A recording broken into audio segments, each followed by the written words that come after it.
बिस्मिल्लाहिर्रहमानिर्रहीम। Dear students, chapter 4 हमने start किया था और उसमें हमने वर्क डन वाला आर्टिकल डिस्कस किया था, कांस्टेंट फोर्स के इन्फ्लुएंस में वर्क डन।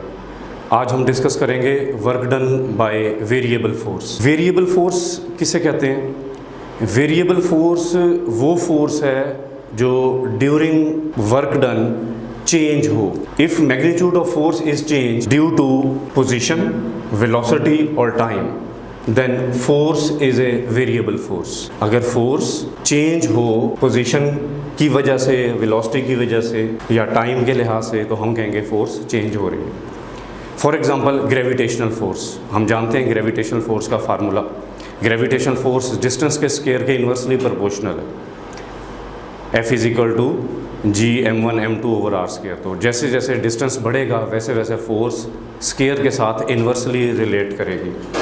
इसी तरह स्प्रिंग फोर्स, स्प्रिंग को आप एक्सटेंड करते हैं या कंप्रेस करते हैं। ड्रैग फोर्स, फ्लूइड में वाटर या एयर, उसमें कोई ऑब्जेक्ट मूव कर रहा हो तो वो जो रेजिस्टिव फोर्स एक्सपीरियंस करता है वो ड्रैग फोर्स कहलाती है। Here our objective is to calculate the work done by variable force. हम कंसीडर करेंगे एक इरेगुलर पाथ ए बी, और हम इस डायग्राम से अंदाज़ा कर रहे हैं कि फोर्स इस पाथ के दौरान वर्क डन परफॉर्म करते हुए कांस्टेंट नहीं होगी। हम इस पाथ को छोटे छोटे पैचेस में डिवाइड करेंगे।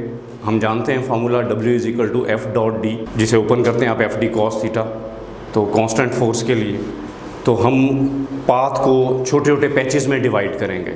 जब पैचेस में डिवाइड करेंगे, हर पैच स्ट्रेट होगा तो फोर्स कांस्टेंट कंसीडर की जा सकती है। फोर्स कांस्टेंट कंसीडर की जा सकती है। ये देखें, हमने पैचेस में डिवाइड कर लिया, हर पैच अपने में स्ट्रेट है, तो उस स्मॉल पैच के लिए फोर्स कांस्टेंट कंसीडर की जा सकती है। Patches delta D1, delta D2, delta D3, force corresponding force F1, F2, F3 and so on, theta angle होगा। तो हमें स्मॉल वर्क डन करने पड़ेंगे उन पैचेस के along, small work done perform करने पड़ेंगे। उन सब को ऐड करेंगे तो टोटल वर्क हमारे पास आ जाए। ये देखें, path is divided into n short intervals of displacements, delta D1, delta D2, delta D3 and so on, delta Dn। Corresponding forces F1, F2, F3 and so on. अब first patch के लिए F.D, तो formula follow करते हुए F1 dot delta D1, तो F1 delta D1 cause of theta और F1 cos theta 1 delta D1।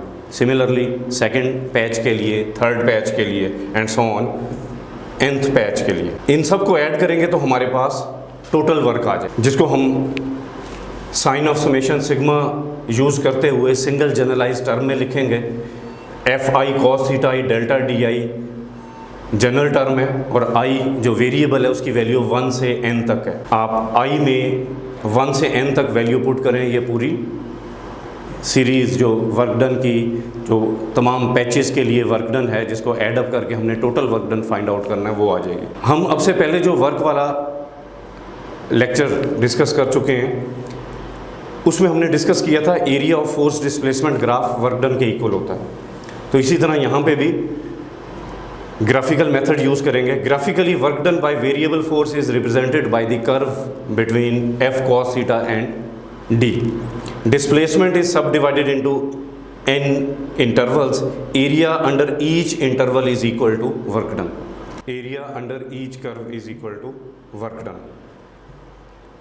ये देखें, ये पूरे पाथ को हमने जब पैचेस में डिवाइड किया तो ग्राफिकली भी उसे पैचेस में डिवाइड किया, तो स्मॉल रेक्टेंगल्स हो जाएंगे। उन रेक्टेंगल्स का एरिया 1 by 1 कैलकुलेट करके ऐड करेंगे तो हमारे पास टोटल वर्क डन आ जाएगा।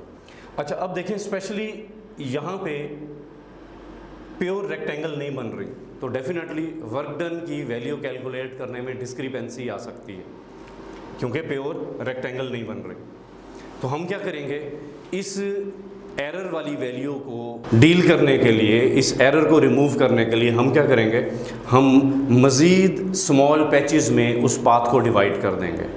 तो ग्राफिकली मज़ीद स्मॉल रेक्टेंगल्स बनेंगी और वो प्योर रेक्टेंगल्स होंगी। ठीक है। उन सब का एरिया कैलकुलेट करके ऐड करेंगे तो हमारे पास टोटल वर्क डन आ जाएगा जो एक्यूरेट होगा। लेट ये कोई आयत आपने आयत पैच के लिए एरिया कंसीडर किया, ठीक है जी, और इसका एरिया कैलकुलेट करके तो वो जो हमने पिछली स्लाइड में जनरल टर्म लिखी थी वो ग्राफिकली शो की गई है। तो जब हम उसे स्मॉल पैचेस में डिवाइड करेंगे तो लिमिट अप्लाई कर देंगे, delta D approaches to zero. जितना स्मॉल से स्मॉल पैच पॉसिबल होगा वो हम कंसीडर करेंगे, तो ग्राफिकली स्मॉल रेक्टेंगल बनेगी और यूँ हम नंबर ऑफ़ रेक्टेंगल्स तो डेफिनेटली बढ़ेंगे, उन तमाम रेक्टेंगल्स का एरिया कैलकुलेट करते हुए टोटल वर्क डन कैलकुलेट कर लेंगे। Thank you.